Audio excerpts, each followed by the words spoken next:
pakai dividen diskon model. Nah, apa sekarang tantangannya? Nah, tantangannya nih yang harus kita hadapi. Kalau tadi kan kayak price multiple juga ada tantangannya banyak kan. Sama, ternyata di sini juga tantangannya juga banyak juga gitu kan. Satu, bagaimana kita bisa memforecast dividennya. Artinya berapa sih dividennya tiap tahun itu, ya kan? Kan belum terjadi dividennya, ya kan? Kemudian bagaimana juga dengan cash flow-nya, cash flow dari perusahaan tersebut, earning-nya seperti itu ya. Tapi ini bisa kita lalui dengan menggunakan yang kita sudah pelajari di minggu lalu yang terkait forecasting itu ya. Nah, kemudian yang sulit adalah time horizon-nya. Time itu berapa gitu kan?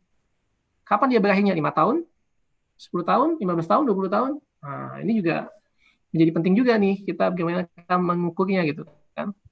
Berapa tahun kira-kira dia akan berakhir perusahaan itu sehingga kita dapat terminal value-nya itu seperti itu. Kemudian setelah kita bisa memutuskan berapa tahun kapan dia berakhir, selanjutnya kita memutuskan berapa nilai terminal value-nya kira-kira. Nah, itu juga satu problem sendiri kan. Berapa nih nilainya? Berapa asetnya? Berapa hutangnya? Sehingga berapa selisih terminal value-nya. Kemudian yang nggak kalah penting juga gimana kita menentukan tadi cost of capital-nya, equity-nya, kan discount rate-nya itu berapa gitu loh. Nah, jadi metode ini pun lagi-lagi bersandar kepada asumsi. Ya kan seperti saya sampaikan minggu lalu, memang kalau kita bicara tentang forecasting, kita bicara forecasting itu nggak bisa lepas dari asumsi. Ya kan? Namanya juga memperkirakan ke depan kan, nggak sesuatu yang nggak pasti gitu pakai asumsi seperti itu. Ya, jadi ini isu-isu yang harus kita kita bisa atasi nih untuk bisa menghitung valuation-nya ya. Makanya kenapa untuk perusahaan yang sama kemudian dianalisis oleh mungkin analis yang berbeda bisa menghasilkan nilai yang berbeda karena tadi masing-masing analis bisa menggunakan pendekatan yang berbeda gitu loh ya seperti itu. Jadi memang sifatnya ini lebih personal sih ya, tergantung kitanya, keyakinan kitanya sendiri gitu loh. Seperti itu.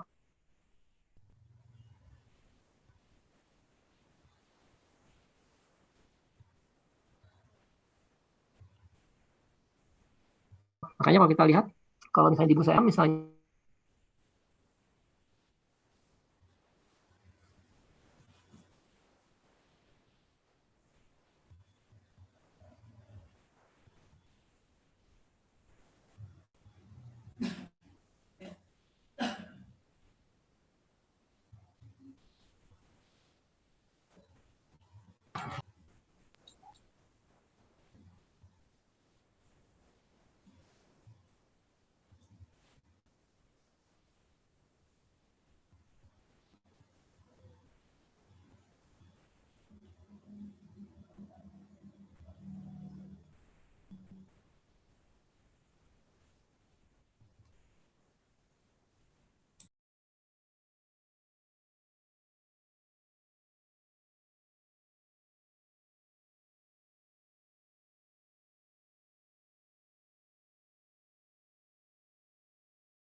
share screen lagi. Tadi ya. Oke.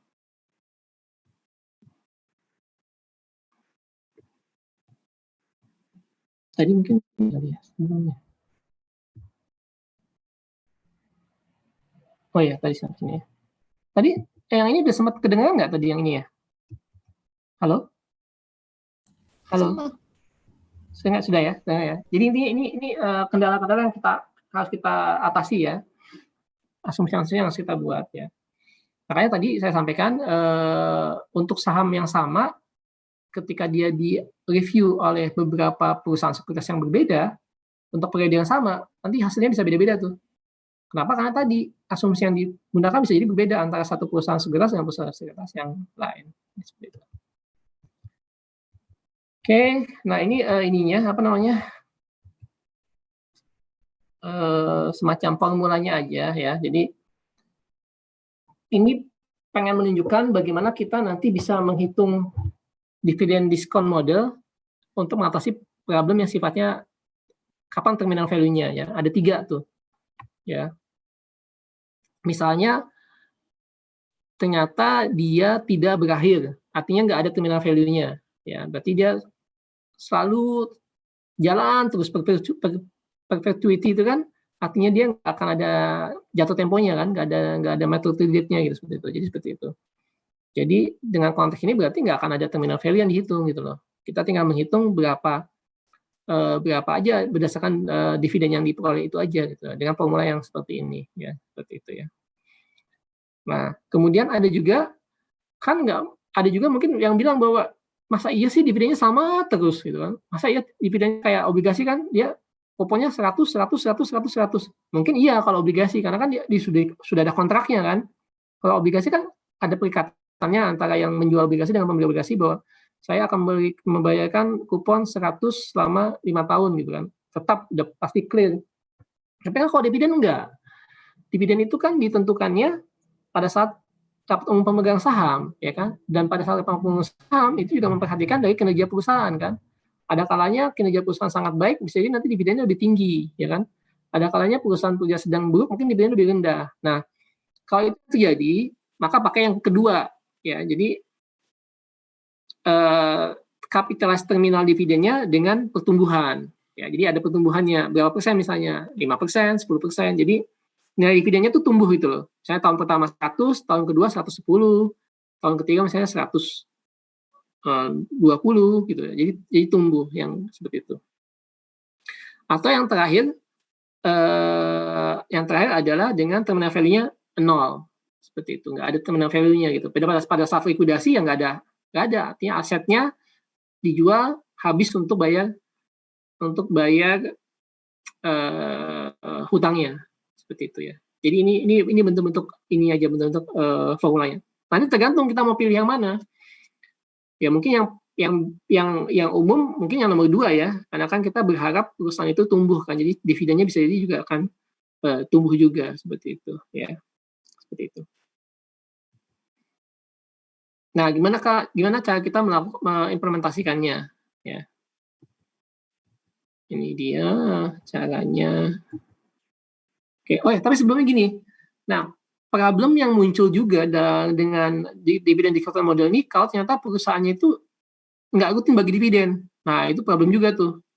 Kan nggak semua perusahaan itu rutin bagi dividen ya. Bahkan ada perusahaan-perusahaan yang malah nggak bagi dividen gitu, walaupun dia untung gitu loh. Ya. Jadi memang ini akan lebih mempunyai nilai tambah jika kita gunakan kepada memang perusahaan yang memang rutin membagi dividen. Ya, sehingga lebih menghitungnya kita lebih akurat. Nah, dan sebaiknya tidak kita gunakan untuk perusahaan yang tidak membagi dividen, apalagi dia atau membagi dividennya nggak rutin gitu, karena nggak akan pas nanti hasilnya. Seperti itu ya. Nah, jadi gimana caranya kita mengimplementasikan? Pertama, kita memforecasting dulu dividennya. Berapa sih dividen yang akan diperoleh ya? Entah bisa dividennya tetap atau tadi dividen dengan ada pertumbuhan ya. Tentukan dulu ya kan. Kemudian langkah yang kedua, kita mengestimasi berapa sih cost of capital dari equity-nya, berapa persen diskon rate-nya gitu loh. Berapa persen yang kita mau pakai untuk cost of capital equity-nya itu. 6%, 10%, 15%, nah silahkan aja, tergantung nanti apa yang mau kita gunakan ya, seperti itu. Ya, kemudian kita tadi menghitung dividen growth-nya ya kan untuk mengestimasi tadi terminal value-nya. Ya, tadi pakai zero pakai perpetuity tadi atau pakai perpetuity with growth ya, seperti itu. Kemudian nanti menghitung terminal value pada saat dia berakhir, ya kan, seperti itu. Kemudian tadi mendiskon forecasting dividen ya sampai dengan terminal value-nya, dan juga mendiskon terminal value-nya. Ya, artinya mempresent value kan lah semuanya seperti itu loh, ya. Seperti itu. Konsepnya seperti itu. Nah, ini contohnya. Untuk anak company, ya misalnya ini dia sudah memforecast ini net dividend payout-nya nih, ya kan, di tahun 2005 sampai 2009. Tolong ya yang pakai Excel ya nanti dibantu ya. Ya kan, di sini dia memforecast bahwa dividen payout-nya itu 1.000, sekian, ya kan, sampai dengan 2.000. Artinya tumbuh nih, dividennya tumbuh berarti kan. Dia nggak tetap dividennya tapi tumbuh kan. Nah, kemudian dia sudah menghitung juga cost of capital equity-nya itu 16%, ya kan. Artinya apa? Artinya pada tahun 2025 pada saat dia mendapatkan dividen sebesar 1.365 itu nilainya nggak segitu gitu loh. Tapi dia akan di present value kan dengan 16% itu dapatnya nanti 1.176 gitu ya. Di bawahnya nih, yang poin 5 nih. Discounted dividend stream-nya jadi 1.176, ya kan? Gitu. Nah, kemudian sama ketika di tahun 2006 dia dapat dividen sebesar 1.600 sekian, didiskon lagi dengan estimate cost kapitalnya ya 1,3, karena kan pangkat 2 kan, dapatnya nanti nggak 1.600 tapi dapatnya 1.197 ya, seperti itu. Begitu juga untuk tahun 2007 seperti itu, dapatnya seperti itu ya. Oh ya, saya lupa. Jadi sini kan dia pakai growth, dividen growth-nya tuh ada sini 18%, 15%, 15%, 15% ya. Coba deh, betul nggak dibagi satu dari 1.365 ke 1.611 itu naiknya 18% nggak sih? Tolong dibantu dong. Betul nggak?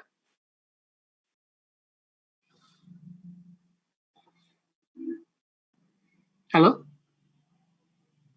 Halo? Halo? Aduh, mati lagi.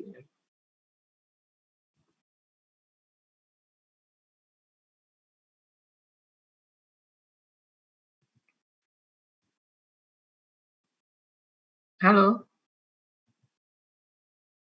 Halo? Iya Pak, Halo? 18% Pak. Oh ya, oke.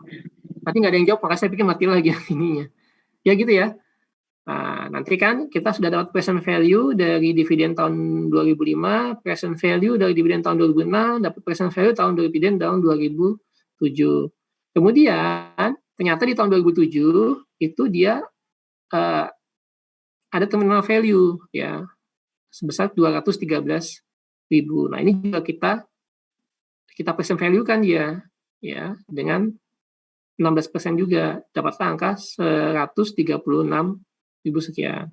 Jadi nilai value-nya ANA ini nilai dari ANA company ya kan dengan menghitung dividen selama 3 tahun dan adanya terminal value di tahun ke 2007 kita dapat 140.000. Betul nggak coba deh? 136.469 tambah 1.186 tambah 1.197 tambah 1.176 itu nggak 140.000.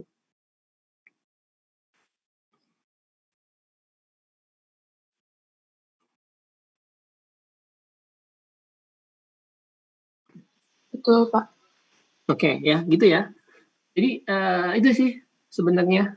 Jadi kita dapat tuh value-nya seperti itu. Jadi berarti sebenarnya dia ANA ini dia time horizon-nya ketika dia menghitung value ini dia menghitungnya cuma selama 3 tahun dari 2005, 6 sampai 7. Kenapa? Karena di 2007 udah ada terminal value-nya ya seperti itu. Nah, ini tadi kan dia pakai untuk diskon rate-nya ya untuk mempresent value-kannya seperti itu. Oke, ini contohnya.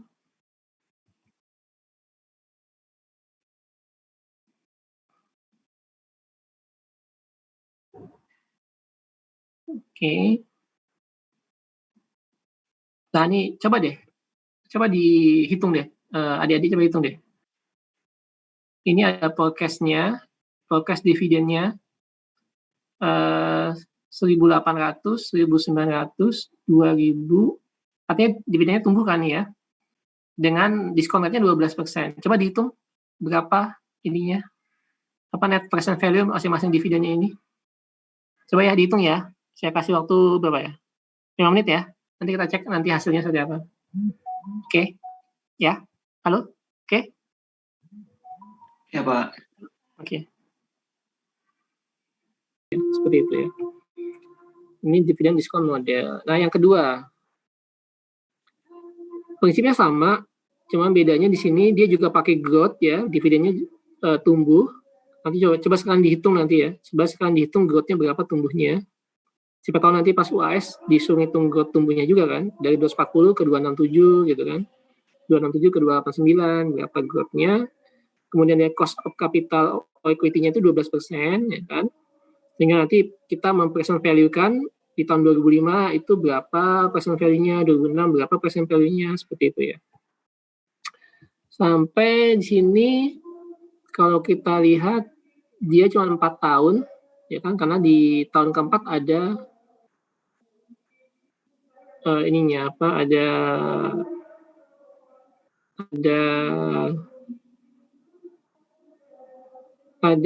terminal value-nya ya, ada terminal value-nya. Bentar, saya harus pastikan dulu nih. Oke.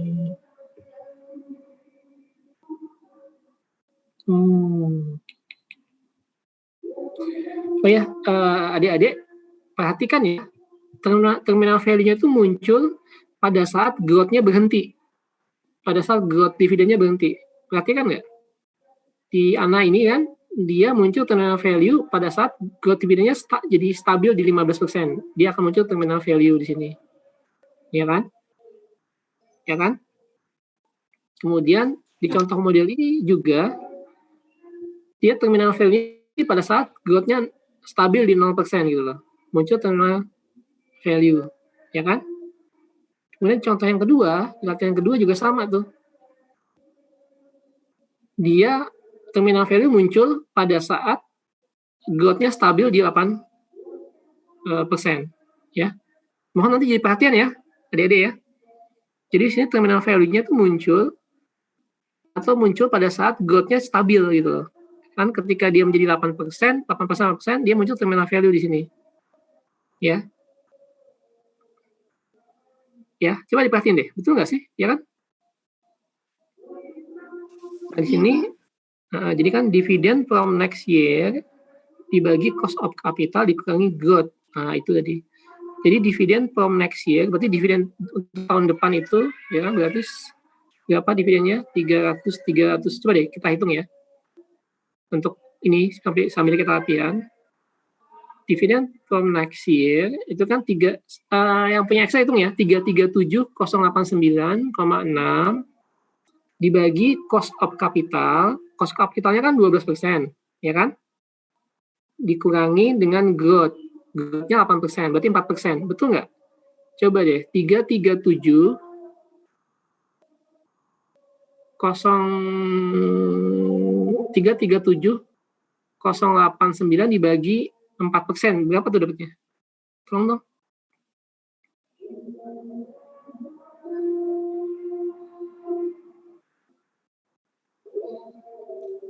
8427.240, Pak. Ya, oke. Jadi kita tahu nih sekarang ya. Jadi kita tahu bahwa terminal value itu akan muncul pada saat growth dari pertumbuhan dividennya stabil, ya.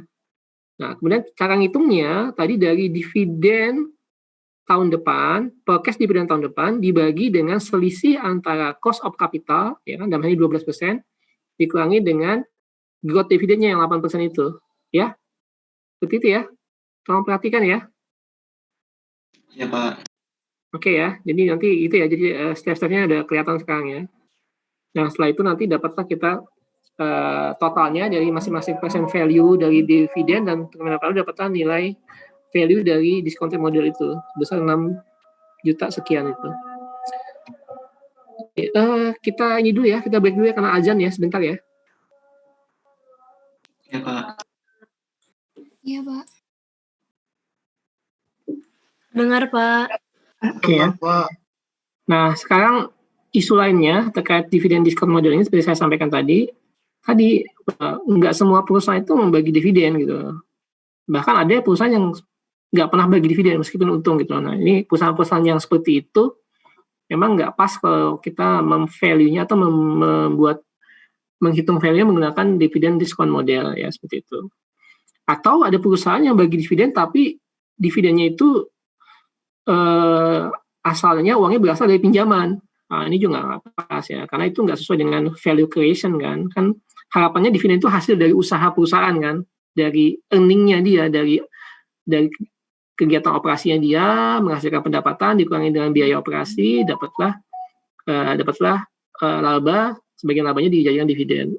Ada value creation-nya. Tapi kalau dividennya dibayarkan dari hutang, nah itu nggak ada value creation, jadi juga nggak pas juga, karena nggak bisa menghitung value-nya jadinya, karena ada unsur hutang itu yang itu ya, jadi itu nggak pas juga untuk seperti itu. Nah, kemudian tadi yang terkait liquidating firm-nya juga, berapa nilai terminal value-nya itu ya, seperti itu. Jadi ini yang jadi isu-isu ya, jadi artinya penggunaan dari dividen discount modelnya juga selektif ya, untuk perusahaan yang punya karakteristik dia rutin bagi dividen, satu itu. Yang kedua juga dividen yang dia bayarkan itu berasal dari uangnya berasal dari internal perusahaan, hasil dari kegiatan operasinya, bukan dari hasil pinjaman ya. Seperti itu ya.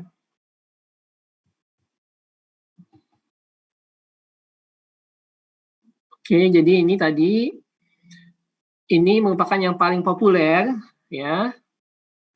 Di valuation model ini ternyata dividen discount modelnya paling populer.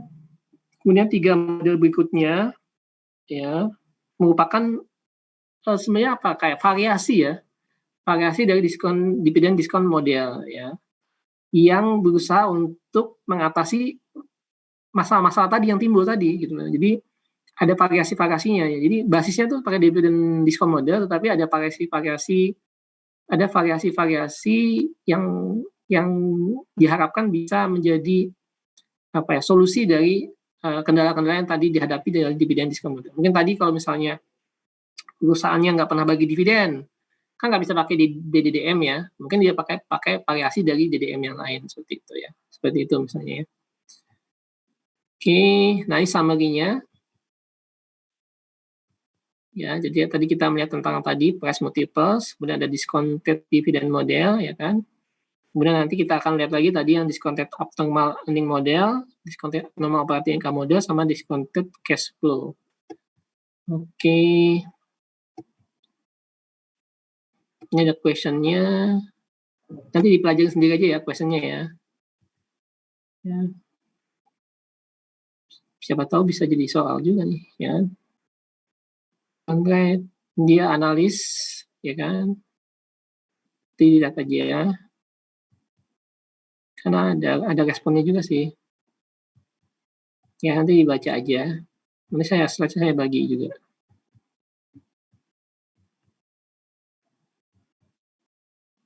Ya, nih question kedua juga nanti sama, nanti tinggal dibaca aja. Question ketiga juga nanti dibaca, kan ada solusinya juga. Ya.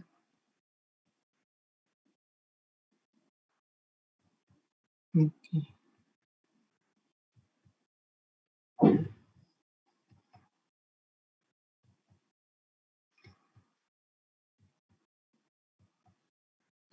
Oke, berarti kita bisa masuk ke valuation model yang lainnya. Ya, masih ada cukup waktu, masih ada 1 jam lagi, berarti kita bisa masuk. Oke, saya pindahin dulu ininya ya.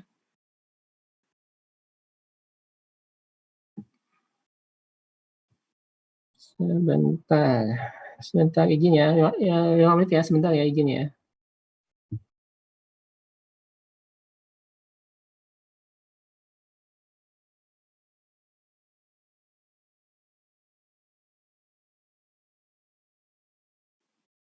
Halo, sudah kelihatan belum yang di share ini? Sudah, Pak. Ya. Oke, ini tapi gedenya gimana ya? Saya bingung juga nih. Kelihatan nggak sih kekecilan ya? Kekecilan ya? Kurang besar, Pak. Kurang besar ya? Ini bentuknya PDF sih. Gedenya gimana ya gedenya? Oke, ini kali sebentar. Di titik 3-nya itu, Pak, sebelah kanan. Nah, ini kan ya? Kelihatan ya? Lebih gede ya? Oke. Kelihatan, Pak. Nah, udah jelas ya? Sudah, Pak. Oke. Nah, sekarang kita masuk ke valuation model yang lainnya, yang merupakan tadi variasi dari discounted dividend model ya. Nanti jadi nanti yang perlu objektifnya ya ini adalah bagaimana nanti kita melakukan valuation terhadap perusahaan dengan menggunakan residual income, kemudian juga menggunakan residual operating income, dan juga menggunakan discounted cash flow ya. Kemudian kita mencoba membandingkannya masing-masing model tersebut ya. Kalau misalnya memang kita nggak ini, nanti kita lanjutkan minggu depan nggak apa-apa. Oke, tadi udah. Ya. Ini udah, ini sama. Nah, jadi ini ya kendala-kendala utama bagaimana kita bisa mengukur value creation dari suatu perusahaan. Ya, jadi pertanyaannya apakah iya pengukuran dividen, apakah iya dividen itu memang satu ukuran untuk menentukan value creation seperti itu ya. Nah, jadi expected dividend adalah merupakan outcome dari value creation process itu ya. Oke. Itu setuju tuh, tapi ini ada tetapinya. Tapi di sini katanya pembayaran dividen itu arbitrary ya, dan bisa jadi dia tidak merefleksikan dari kinerja perusahaan di dalam melakukan value creation. Nah, maksudnya apa? Jadi gini,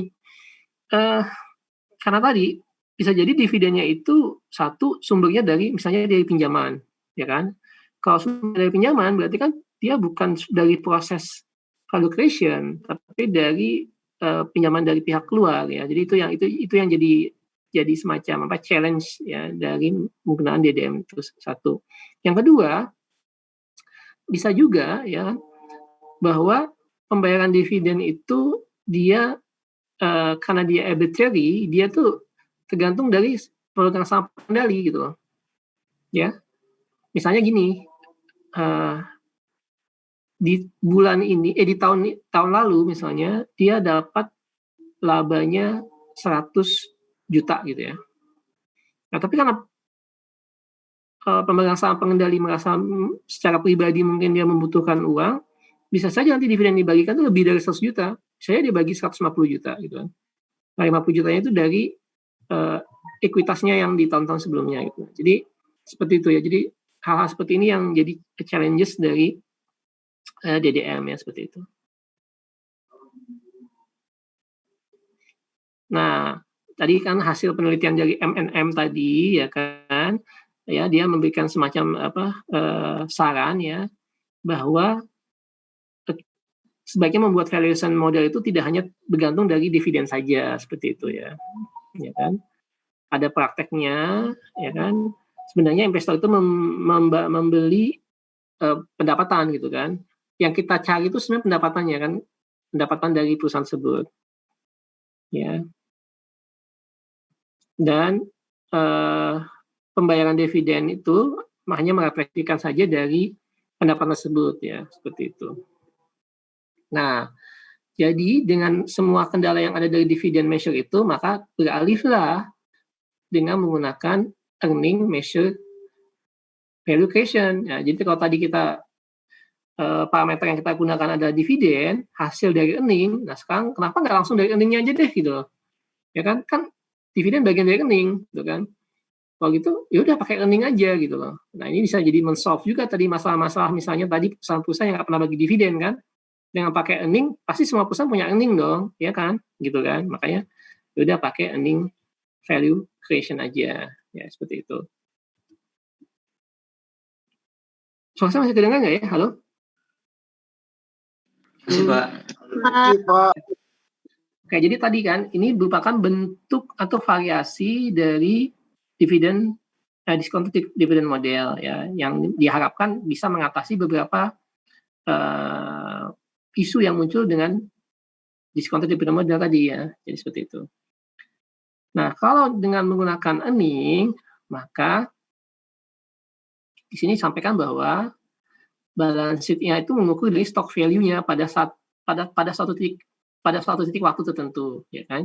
Jadi seperti kita tahu kan book value dari equity itu adalah aset dikurangi liabilities sama dengan shareholder equity. Jadi book value equity sebenarnya adalah shareholder equity sebenarnya gitu loh. Jadi ketika kita tadi bicara price to book value, berarti harga dibagi dengan ekuitasnya pemegang saham seperti itu ya. Nah, jadi seperti itu. Jadi earning adalah aliran nilai yang mengkreasikan antara dua poin tersebut ya, seperti itu. Nah, sementara dividen adalah earning yang dibayarkan kepada pemegang saham antara dua poin tersebut, seperti itu ya. Ya, nggak usah dipusingkan dengan ini ya. Yang penting nanti kita lihat ini. Ini konsepnya ya.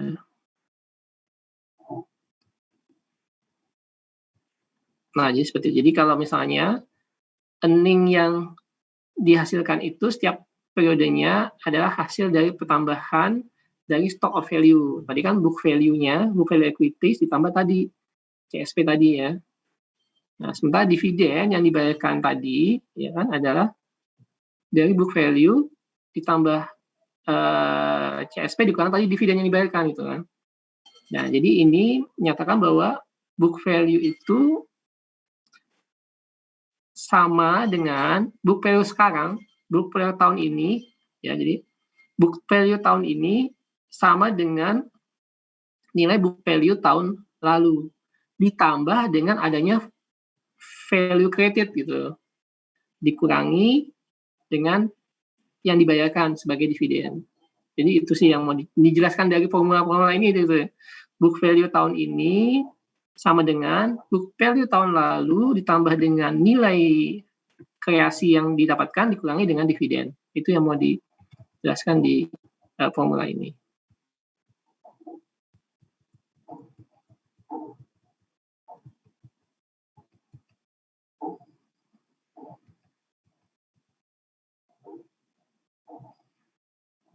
Oke, di sini oke, kita langsung aja lihat contohnya kali ya. Mana contohnya? Accounting earning and stock return ya. Oke, jadi ini sebenarnya mau nyatakan bahwa sebenarnya harga saham itu dia akan kembali kepada dari nilai yang dihasilkan dari perusahaan tersebut. Jadi kalau ada yang pernah mendengar ini enggak ya, semacam bukan pepatah kali ya, semacam kata-kata bijak gitu kan, dari Ben Graham. Ben Graham ini salah satu apa ya istilahnya tuh yang pemikir dari capital market ya. Dia pernah bilang bahwa dalam jangka pendek pasar modal ya, pasar saham itu dalam jangka pendek pasar itu lebih kalah dari psikologi itu, antara jual dan beli gitu. Tapi dalam jangka panjang pasar itu merupakan ditentukan dari hasil kinerja dari perusahaan tersebut. Gitu. Makanya kalau ada nggak adik-adik di sini yang memperhatikan tentang, ada nggak yang sudah pernah bertransaksi sama, ada nggak di sini? Ada nggak? Dari 30 orang ini ada nggak yang sudah pernah bertransaksi di bursa saham? Halo? Belum pernah, Pak. Belum, Belum ada Pak. ya? Nah, jadi kalau kita lihat kan di bursa saham itu kan tiap detik tuh harganya berubah tuh, ya kan? Coba deh nanti cek ya. Di bursa saham itu tiap detik tuh harga berubah. Misalnya kayak saham Telkom aja, itu dalam satu hari aja harganya itu bisa berubah berpuluh-puluh kali. Walaupun naiknya mungkin sekitar 50 perak, tapi itu berubah gitu loh. Pertanyaannya, apa iya dalam satu hari itu ada suatu kejadian yang sifatnya fundamental yang mengakibatkan harganya bisa berubah seperti itu? Nggak ada kan? Ya, kan kita taunya Telkom berjalan seperti biasa. Dia laporannya dikeluarkan tiap 3 bulan gitu kan. Kita baru tahu nanti apakah kinerja Telkom itu membaik atau memburuk setelah nanti laporannya dikeluarkan 3 bulan berikutnya. Tetapi kenapa pada setiap harinya harga saham itu berubah terus gitu, bergerak terus gitu, dinamis gitu. Itu tadi. Karena dalam jangka pendek pelaku pasar itu lebih menggunakan tadi pendekatan dari psikologis tadi gitu. Melihatnya ke harga, jual beli. Tapi dalam jangka panjang harga akan selalu kembali lagi ke fundamental dari perusahaan tersebut. Gitu. Kalau memang dia fundamentalnya bagus, harganya akan naik gitu. Seperti itu yang dimaksud dengan seperti itu ya. Oke. Nah, kemudian kita masuk ke yang pertama nih, discounted abnormal earning valuation method ya. Jadi ini salah satu variasinya ya. Di sini sebenarnya konsepnya adalah bahwa nilai itu bisa dihasilkan ketika pendapatan lebih tinggi dari normal level earning. Seperti itu. Jadi kalau misalnya mirip kayak investasi tadi yang saya sampaikan di awal kan. Kalau deposito yang ibaratnya risk free itu cuma 5%, maka akan ada value yang dihasilkan oleh perusahaan kalau perusahaan itu bisa menghasilkan return misalnya 7% gitu. Selisihnya itu loh yang 2% itu yang merupakan value creation gitu. Ya. Kenapa begitu? Ya karena kalau misalnya dia ngapain dia capek-capek bikin usaha kalau cuma dia dapatnya 5% atau di bawah 5%. Taruh aja uangnya di deposito, nggak usah kerja dia, ya kan? Dapat dia kan? Seperti itu. Tapi karena tadi ada value creation, maka harusnya ya kan earning-nya itu lebih tinggi daripada normal level earning itu dari 5% itu. 6%, 7%, 8%. Nah, itu baru perusahaannya itu punya value creation ya, seperti itu. Ya, jadi tadi ini konseptualnya kan.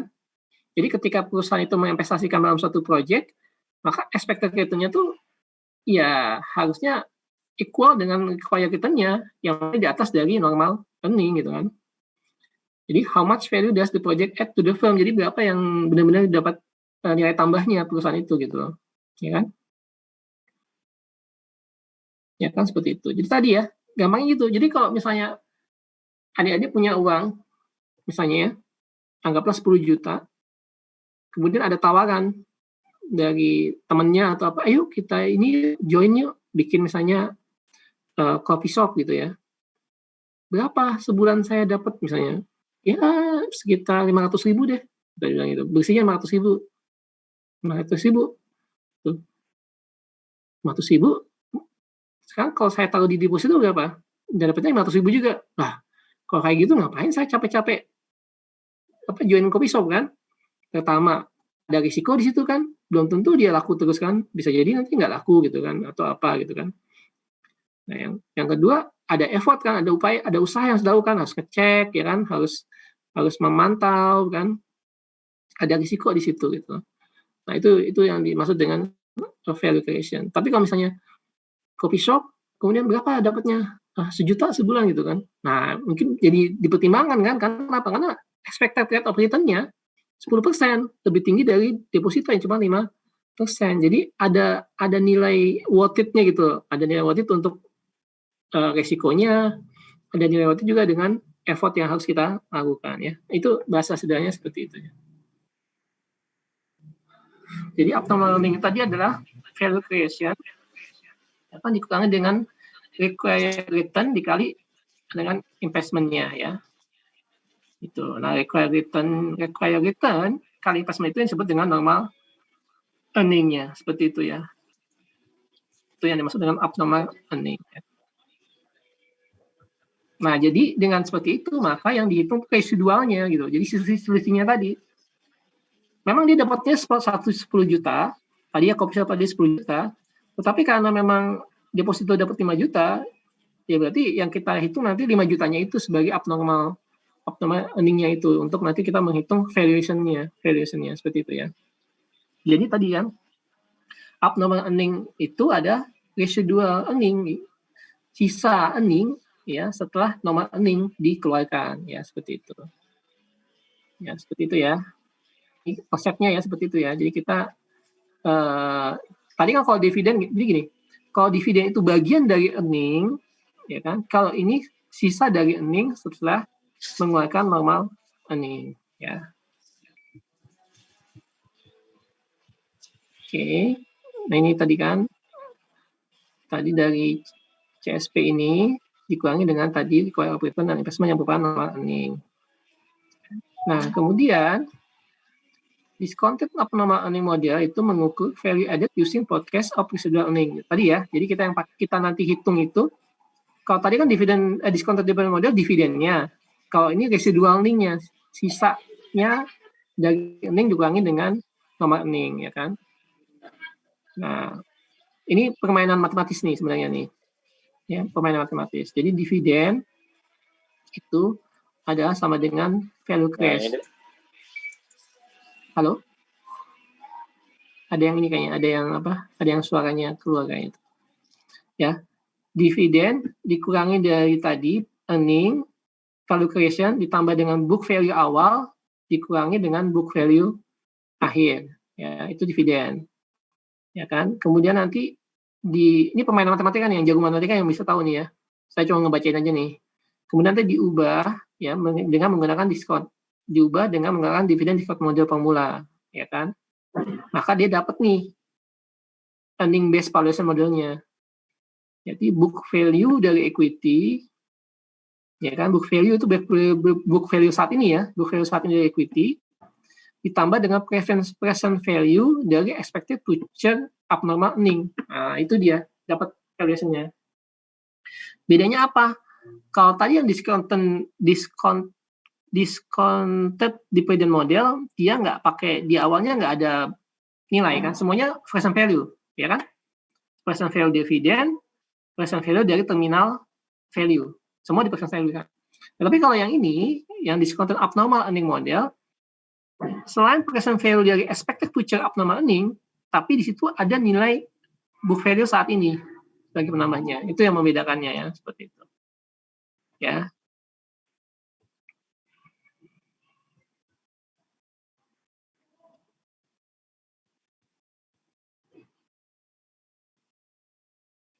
Ya, jadi abnormal earning tadi equal dari net income dikurangi dengan capital charge on opening book value, ya kan? Jadi tadi net income dikurangi tadi dengan required rate of return dikali dengan beginning of period of book value ya. Seperti itu. Ini rumus matematikanya, nggak usah dipusingin. Intinya itu dua komponen ini ya. Ada komponen book value-nya, book value saat ini, sama ada komponen dari present value. Ya, ada komponen present value seperti itu. Jadi ada dua komponen. Kalau tadi kan yang discounted dividend value itu hanya present value aja kan. Kalau ini ada komponen saat ini dan komponen present value. Itu ya, sederhananya seperti itu.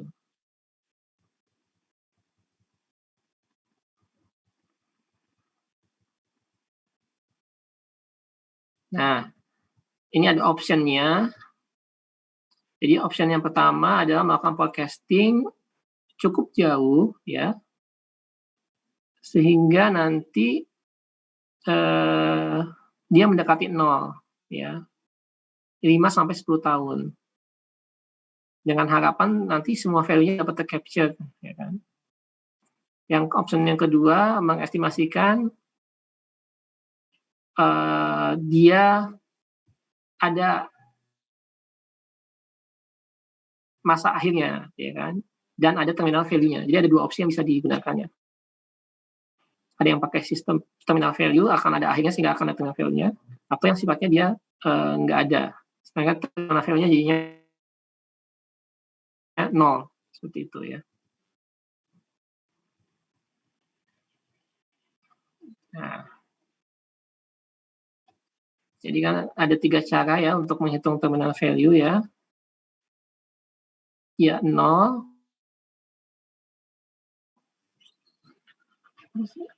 Suara saya masih kebaca nggak ya? Putus lagi kayaknya. Halo, masih kedengar ya? Masih, Pak. Oke, masih. mirip juga sih kayak tadi juga ya, dia bisa dia nol, bisa dia pakai perpetuity itu yang sepanjang masa, atau dia perpetuity with growth ya. Nah ini pilihan itu sangat tergantung dari apa yang kita tahu dari tentang karakteristik dari perusahaan tersebut ya, dan juga implikasi dari hasil forecasting yang kita buat tersebut ya. Nah ini step-stepnya, coba kita langsung lihat prakteknya ya. Jadi lebih mudah kalau kita lihat nanti prakteknya. Nah langkah pertamanya adalah memforecast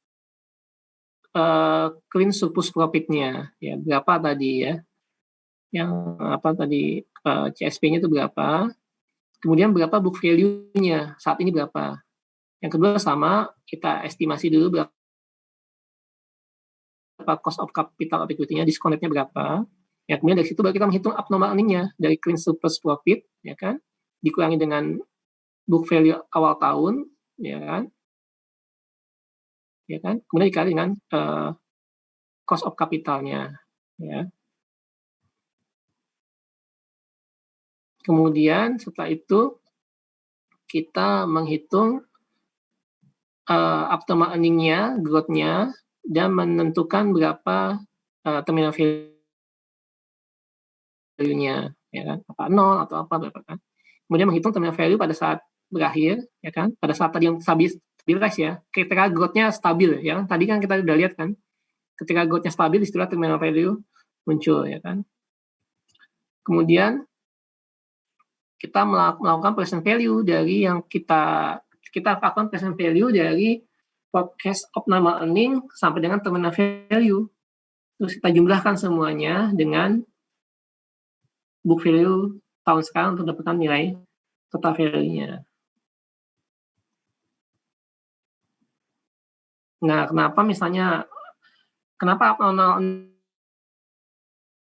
earning-nya nol? Ya bisa jadi karena tadi ada industri, ada kompetensi industri, ada government intervention, sehingga nanti antara normal earning sama yang dihasilkan oleh perusahaan sama gitu kan.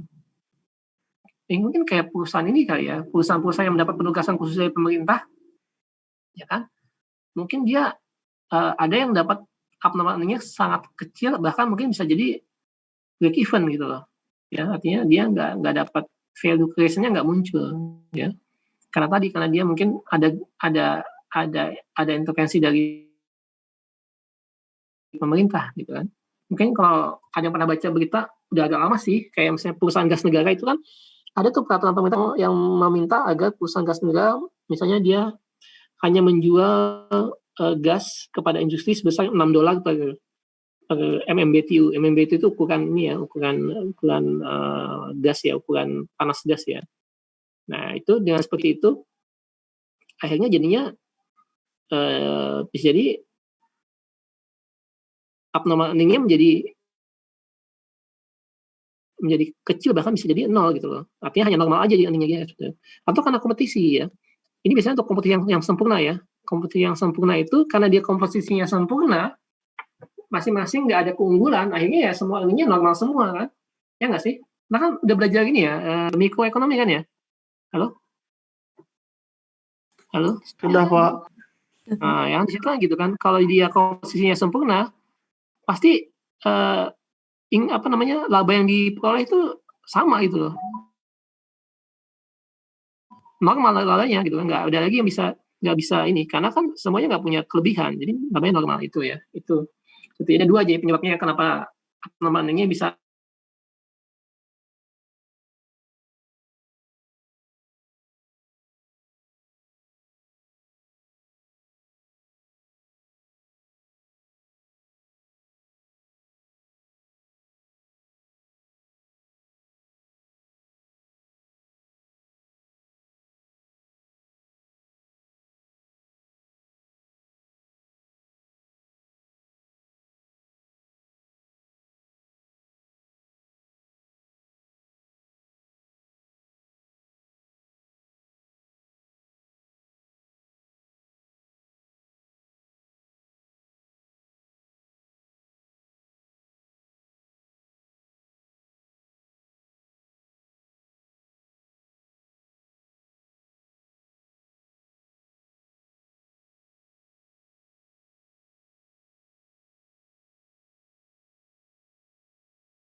Oke, maaf ya, hari ini kayaknya jaringan di rumah saya suka terputus nih. Maaf. Saya masukin lagi deh. Di mana ya?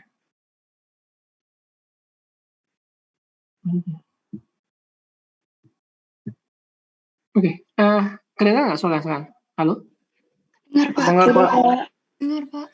Ya, jadi tadi ya, kita pasang dulu, kita cari dulu forecast clean surplus profit-nya berapa. Kemudian kita cari lagi, kita forecasting juga book value-nya berapa, di awal tahun berapa book value masing-masing ini, dari tahun 2005 sampai tahun 2010 berapa book value-nya. Nah, kemudian kita menghitung berapa cost of capital-nya, dalam hal ini kan 10% nih. Nah, dari situ kita bisa menghitung abnormal earning-nya. Tadi kan rumusnya ada tuh, rumus abnormal earning kan ada tuh ya. Apa tadi rumusnya abnormal earning? Masih ada yang ingat nggak? Dari CSP, ya kan, dikurangi dengan cost of capital dikali book value. Coba deh kita coba. Ada yang pakai Excel nggak? Coba. Kan berarti kan kalau kita hitung ya kan, misalnya di tahun 2005 nih kita hitung ya misalnya ya, book value-nya kan 11.000 ya kan, karena book value-nya 11.000 kita kalikan dengan normal normal earning-nya berapa? Normal earning-nya berapa dia? Halo?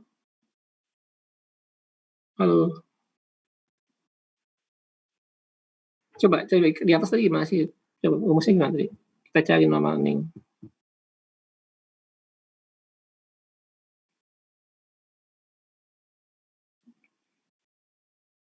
Nah kan, CSP dikurangin opening book value untuk tahun itu dikali dengan cost of capital, ya kan?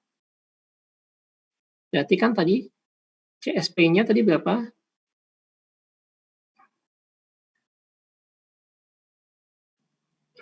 CSP-nya kan 1.365,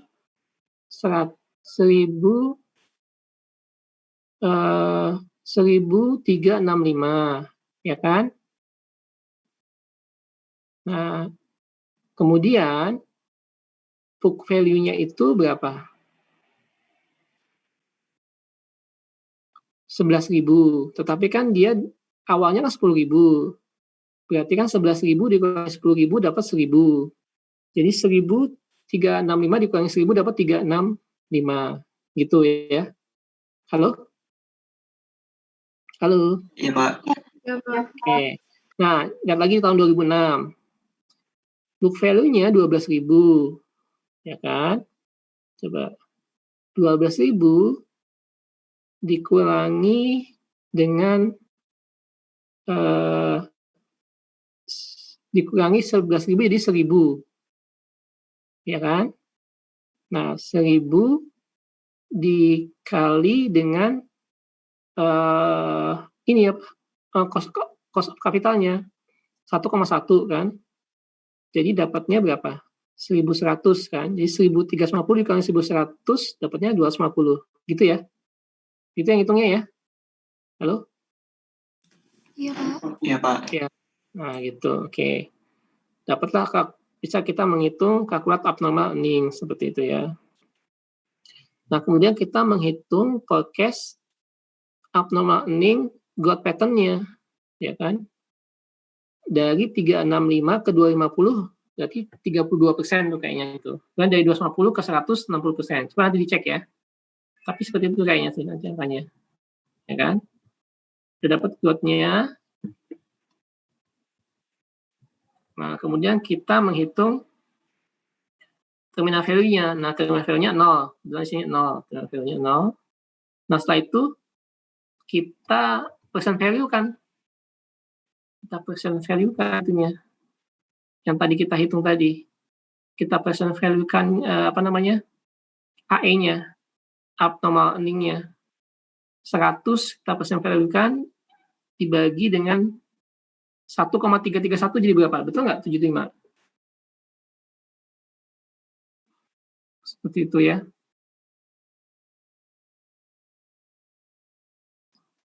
Betul nggak sih? Halo? Betul, Pak. Nah, seperti itu ya. Nanti begitu juga yang tahun 2008, baru nanti totalin. Jadi dapat value-nya sebesar 10.000 sekian. Ya, ditambah dari nilai awalnya kan. Awal kan, tadi kan rumusnya gitu kan. Value dari abnormal earning itu adalah book value awal ditambah present value dari future abnormal earning. Kan gitu kan. Nah, future abnormal earning-nya ini yang di bawah ini, yang diskonnya ini. Kemudian tambah dengan yang 10.000 tadi. Seperti itu ya. Dapat 10.613 ya kan. Dari 75 ditambah 206 ditambah 331 dapatnya 613 kan. Nah, 613 itu kan total dari future abnormal earning selama 3 tahun. Ya kan? Karena kan di terminal value-nya muncul setelah stabil kan. Ini kan 0 nih. Setelah ini kan 0% berarti udah stabil kan. Ya kan? Sehingga future value-nya cut-nya 0 ya. Seperti tadi juga. Paham nggak ya? Halo, Dede? Halo? Ada pertanyaan nggak? Halo? Halo? Iya, Pak. Iya, Pak. Ada pertanyaan nggak ini?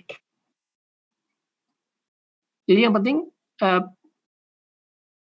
terminal value itu munculnya ketika dia sudah stabil pertumbuhannya. Dalam ini stabilnya di 0% kan.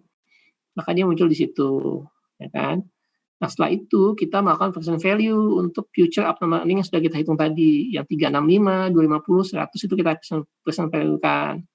Kemudian kita totalkan, dapat 613. Kemudian sesuai dengan formulanya ditambahkan dengan book value awal. Book value awal kan 10.000, maka dapatnya 10.613 sekian. Gitu ya. Nah, kan kalau tadi menghitung calculate abnormal earning sudah ada formulanya tadi kan. Ya kan, dari book value awal, book value akhir dikurangi book value awal, ya kan? Forecast CSP dikurangi book value awal, dikurangi book value akhir, dikurangi book value awal dikali dengan dikali dengan estimate cost of capitalnya seperti itu, ya.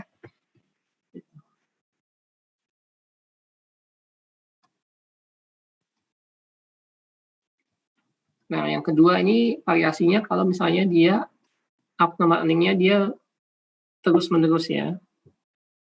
Jadi ini yang yang paling sering muncul dan alasannya karena adanya tadi yang pernah kita pelajari minggu lalu itu bahwa dia akan menuju ke nilai rata-ratanya gitu. Ya, kembali menuju ke nilai rata-ratanya seperti itu. Sama nih Ana ya.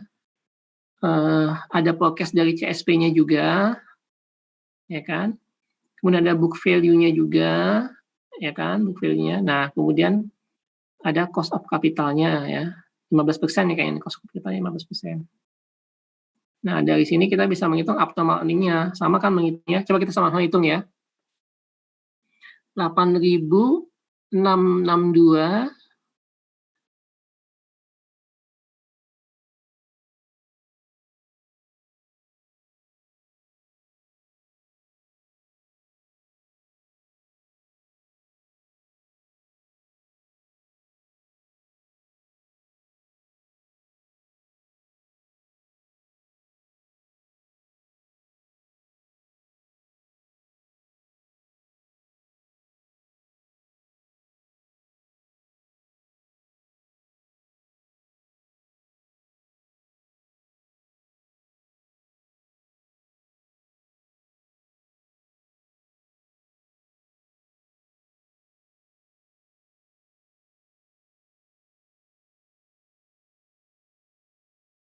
di rumah aku jaringannya putus sambung terus nih.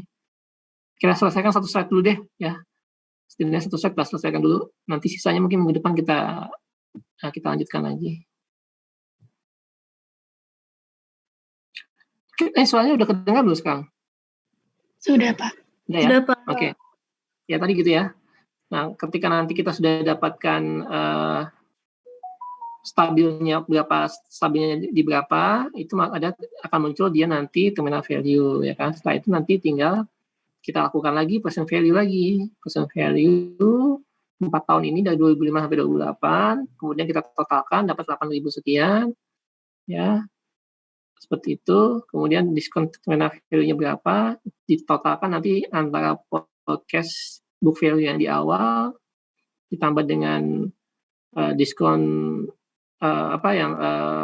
percent value dari future abnormal earning, kemudian juga diskon value dari terminal value juga seperti itu ya. Itu sih ya. Kayaknya kita akhiri dulu di sini deh ininya. Nanti minggu depan kita sambung deh sebelum nanti kita masuk ke materi yang lain. Aku mau sampaikan ini. Setelah aku baca, tampaknya harus ada satu tugas lagi. Halo? Tugas kelompok lagi. Satu tugas kelompok lagi. Kan kemarin udah 2 kan? Ada satu tugas kelas, satu tugas kelompok ya kan? Nah, kalau aku baca tadi tuh masih ada satu lagi tugas kelompok lagi. Intinya, tugas kelompok masing-masing kelompok ya tetap sama, tetapi nanti membuat valuation dengan berbagai metode yang ada ini ya, dengan gini aja deh biar gampang, tetap pakai perusahaan yang masing-masing kelompok dulu aja, kan datanya udah ada semua tuh ya kan ada 5 kelompok ya kalau nggak salah ya. Ya, Pak. Iya, Pak. Nah, kelompoknya tetap, terus perusahaannya juga tetap, tinggal nanti bikin valuation-nya aja berdasarkan data yang ada itu. Nah, valuation-nya tadi bisa pakai yang multiple price, sama nanti yang kita pelajarin ini ya, ada nanti pakai discounted dividend model, ada nanti juga pakai tadi abnormal earning discounted model, nanti juga ada pakai discounted yang cash flow, satu lagi nanti yang discounted yang terkait operating income ya. Nanti tinggal masing-masing kelompok bikin tuh berdasarkan model-model itu berapa valuation-nya seperti itu ya. Kalau nanti ternyata ada perusahaan yang nggak bagi dividen, ya berarti nggak usah pakai yang discounted dividend model. Mungkin ada beberapa perusahaan mungkin ya yang nggak ini. Sebentar ya.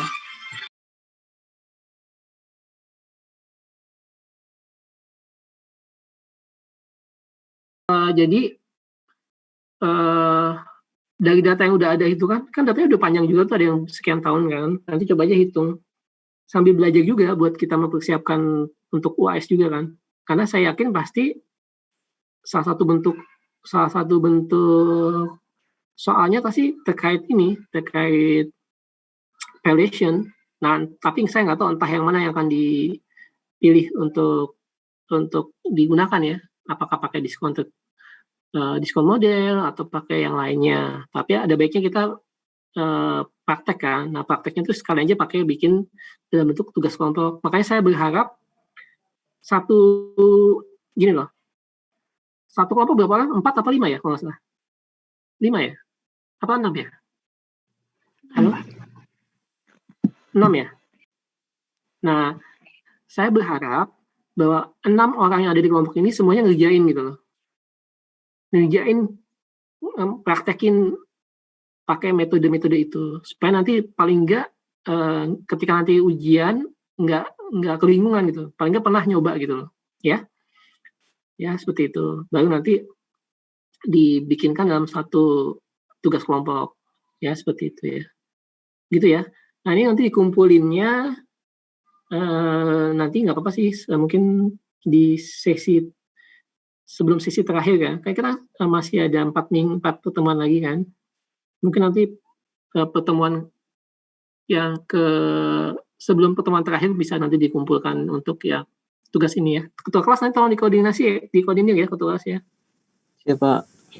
Ya, nah jadi itu yang penting nih, tujuan saya ya, selain kalian menyelesaikan tugas yang memang diamanatkan sama silabus, ini kesempatan nih buat semuanya praktekin ini gitu loh. kerjain ini ya.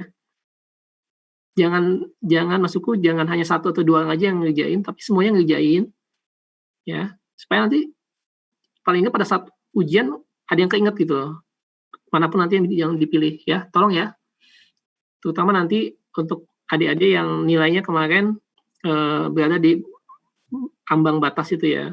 Mohon benar-benar diseriusin karena biasanya kan nilai ini gede nih. Kalau nilai yang hitung-hitungan ini biasanya bobotnya tinggi. Jadi sayang sekali kalau nanti salah atau bahkan sampai nggak keisi. Itu sayang sekali, itu sangat disayangkan ya. Jadi mohon nanti ini jadi bahan untuk latihan. Tugas kelompok ini dan latihan ya. Seperti itu. Ya, jadi itu yang mungkin saya mau sampaikan sih terkait ini. Ada pertanyaan nggak? Terkait tugas kelompok ada pertanyaan? Kalau untuk bentuknya apakah seperti kemarin Pak PPT itu ataukah di Word gitu ya Pak? PPT aja. Yang buat saya yang mudah aja. Yang penting yang penting kalian mengerjakan dan ada hasilnya. Kalau memang mudah pakai PPT aja ya. Misalnya slide yang pertama untuk yang price multiples itu kan. Slide yang kedua mungkin untuk yang discounted dividend model ya kan. Slide ketiga misalnya untuk yang abnormal earning, slide keempat misalnya untuk yang discounted cash flow, slide kelima untuk yang discounted operating income gitu ya. Seperti itu ya. Jadi nanti dibuatkan aja. Asumsinya saya serahkan pada kalian. Maksudnya kayak misalnya menentukan berapa sih cost of capital-nya, cost of capital equity-nya, kalian aja tentukan, silahkan aja seperti sama kalian yang menentukan masing-masing. Ya kan? Tapi kalau ditentukan satu ya harus konsisten ya. Artinya untuk semua model misalnya cost of capital equity-nya 10%, ya berarti untuk semua model ya 10%. Untuk kelompok itu maksud saya. Untuk kelompok 1 menentukan bahwa cost of capital 10%, berarti baik untuk model discounted dividend, model discounted earning, earning itu ya 10% gitu maksud saya gitu ya. Terus data-datanya kalau misalnya ada dividennya pakai dividen ya, dividennya ada dipakai, kemudian bikinkan growth-nya kalau memang pakai growth kan. Nah, growth-nya itu bisa diukur dari data dividen yang lalu. Misalnya yang saya tahu tuh yang rutin bagi dividen tuh tunggu. Kayaknya Sido rutin deh bagi dividen. Oh nggak salah ya, Sido muncul ya. Pak. Indofarma juga rutin ya? Rutin bagi dividen ya? Itu rugi terus sih Pak, nggak tahu, kayaknya nggak bagi dividen. Kalau yang nggak bagi dividen nggak usah pakai discounted. Itu beruntung nih, berarti ada kelompok yang mungkin beruntung karena mungkin karena dia perusahaannya nggak bagi dividen. Ya itu nggak perlu bikin valuation yang model discounted dividen model, nggak perlu gitu. Atau dia bagi dividen tapi jarang-jarang, nah, itu juga mungkin nggak perlu ya. Jadi mungkin ada nanti kelompok-kelompok yang memang dia nggak pakai discounted dividen model, tetapi mungkin untuk yang model-model yang lain mereka pakai, karena kan semua perusahaan pasti punya cash flow ya kan, semua perusahaan bisa diukur nanti abnormal earning-nya seperti itu ya. Ya intinya nanti lihat aja situasinya seperti apa gitu ya. Ini bagi kelompok yang perusahaannya bagi dividen, nanti untuk menghitung dividen growth-nya bisa pakai data historical, kan bisa kelihatan ada kenaikannya kan. Nanti di forecasting aja berapa naiknya. Sampai nanti pada satu titik stabil ya. Kalau sudah stabil, kita hitung terminal value-nya gitu ya.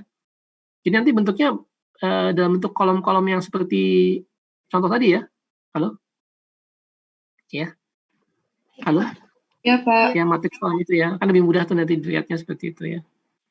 Ya, jadi mohon semua anggota kelompok mencoba dan mempraktekkan gitu. Jadi nanti ini menurut saya akan bermanfaat nanti pada saat nanti UAS nanti. Gitu sih adik-adik sekalian. Ya, seperti itu.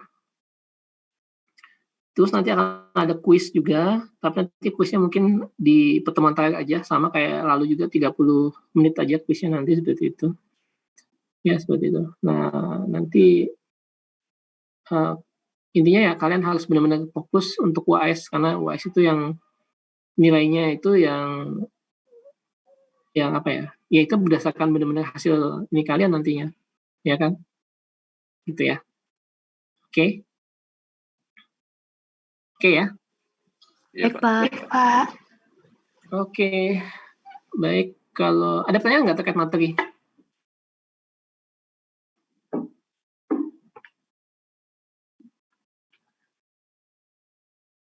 Kalau nggak ada, nanti bahan presentasinya dua-duanya saya share ke Ajis. Nanti Ajis yang akan meneruskan kepada teman-teman ya sekalian ya. Seperti itu.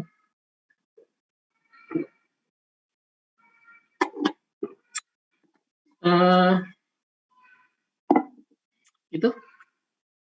Berarti kalau misalnya nggak ada lagi pertanyaan, mungkin bisa kita akhiri ya.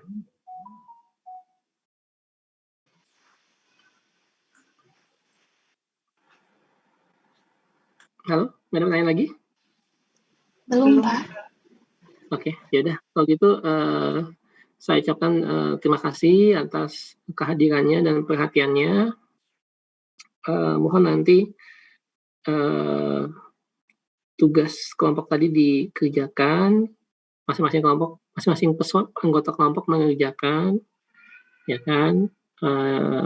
Jangan diabaikan, karena ini manfaatnya langsung terasa pada saat nanti UAS, ya kan? Karena tadi saya sampaikan, saya yakin pasti salah satu bentuk soal kasusnya adalah membuat valuation. Nah, masalahnya kan kita nggak tahu valuationnya yang mana model yang mau dipakai kan. Bisa salah satu model, bahkan bisa lebih dari satu model. Nah, dengan kita mencoba semuanya, paling nggak kita sudah punya kayak persiapan gitu loh. Ya, seperti itu. Dan bisa menghindari untuk mengosongkan jawaban. Wah, itu parah banget kalau mengosongkan jawabannya. Sayang aja nanti nilainya. Oke? Gitu ya. Baik, tetap jaga kesehatan. Semoga kita semua dalam keadaan sehat selalu. Kurang lebihnya mohon maaf. Pertemuan ini saya akhiri ya. Terima kasih. Terima kasih, Pak. Terima kasih, Pak.